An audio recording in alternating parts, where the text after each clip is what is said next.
Hi, today we'll attempt to unpack what's happening in Israel and Palestine. Important disclaimers first.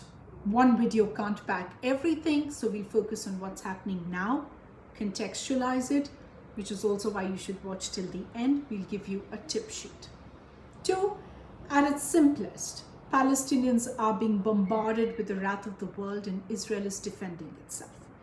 If one stays in this narrow view, then this video is meaningless because unequal power and asymmetry are vital to the understanding here. 3. We are conscious of the word conflict and the equivalency it generates, so we largely try to avoid using it. Let's begin. After 7 years of relative quiet, Israel has launched an aggressive military offensive against Palestine in the West Bank. It's a chunk of land east of Israel, and in Gaza, that's a strip of land to Israel's west.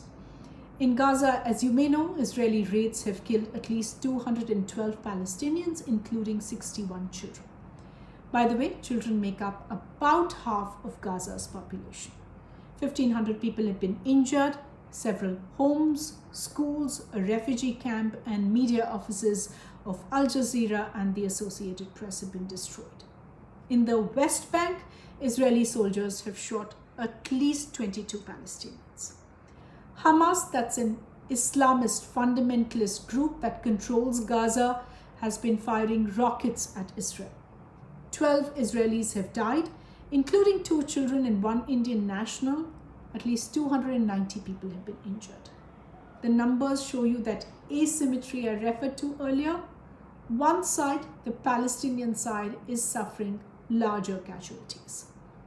Here's a very brief crash course on why this is happening now, again, and how we got here.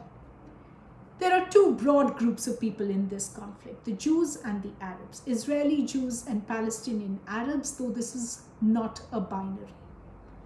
At its simplest, they both want the same piece of land. Now, early 20th century, leading up to World War II, anti-Semitism was on the rise, violence against Jews was on the rise in Europe. A large number fled and came to what was then called Mandatory Palestine, ruled by the British. This land was Arab and Muslim dominated. They resisted, seeing the Jews as colonizers, but the influx of Jews continued. Between the 1890s and the end of World War II, the population grew by 8 times. The infighting increased. In 1947, the UN voted to create 2 separate states, Israel and Palestine, while Jerusalem would become an international city.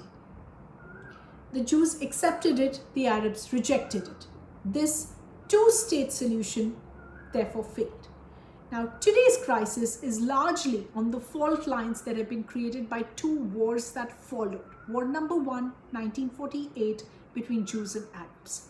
Palestinians were forced out of their homes en masse, an event that's now referred to as the Nakba.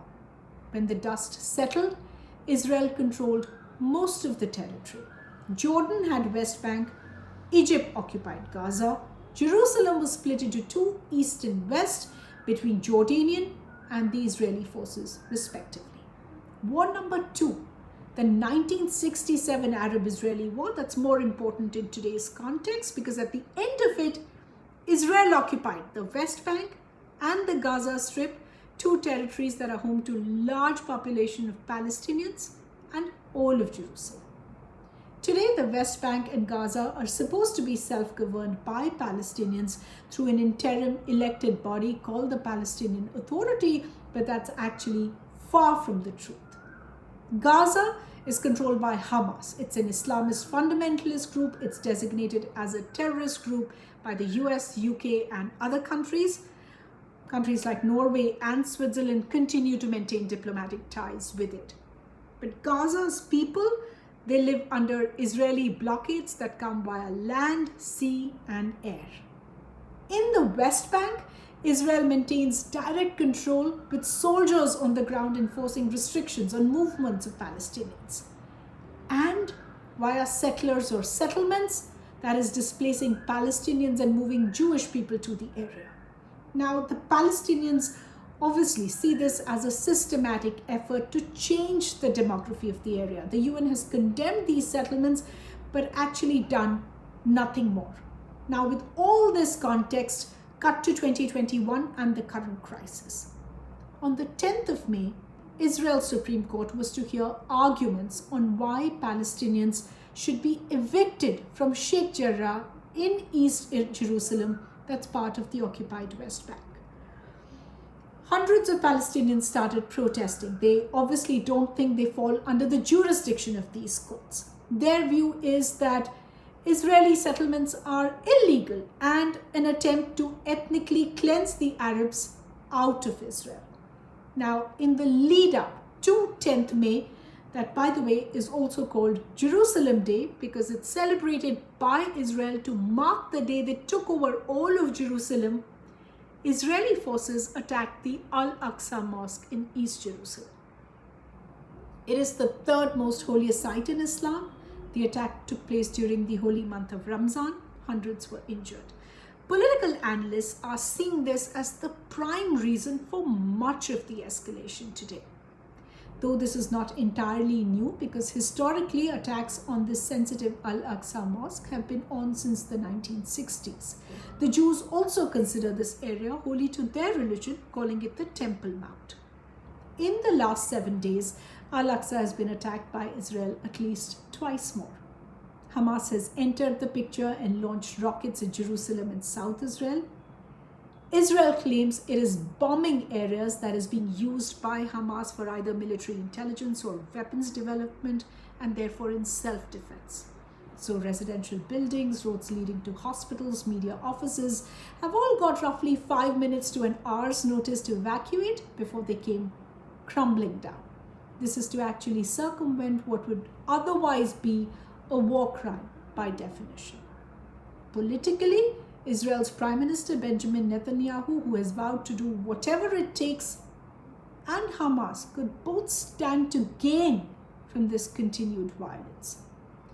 To be clear, in this conflict, Israel has one of the most sophisticated militaries in the world. It gets military aid from the United States. Palestine has no military, so to speak. There is Hamas, the self-proclaimed defender of the Palestinian people, that has often weaponized the Palestinian despair and grief by sending rockets and inviting destruction.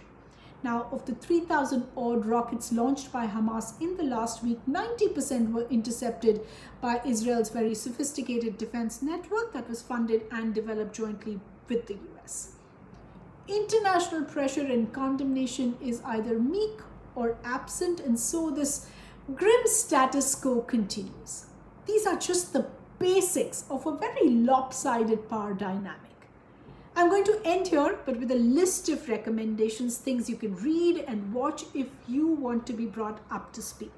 The Vox and BBC News have a great explainer for every question you can have possibly about Israel and Palestine, but be mindful of the both sides argument. The Hindu has a detailed introduction to Hamas. The New Yorker has a great essay on the political math deployed by Hamas and Netanyahu. On Instagram, there is the Middle East Eye, Shubi Taha, and many other handles that are giving you very good idea of what's happening inside Palestine and the Palestinian story. The resource list that's available as a link on the Newsworthy bio also has books. If you need a Netflix to get into this, Fauda, the television series which gets both rave reviews and hatred from both Israelis and Palestinians, but also 5 Broken Cameras, that's a poignant documentary. They're all listed in our resources. If you are watching this on Instagram, it's on our bio, on our handle Newsworthy with AB. If you're watching this on YouTube or Facebook, you'll find it in the description. I hope this video was useful. If you've been watching, thank you for your time.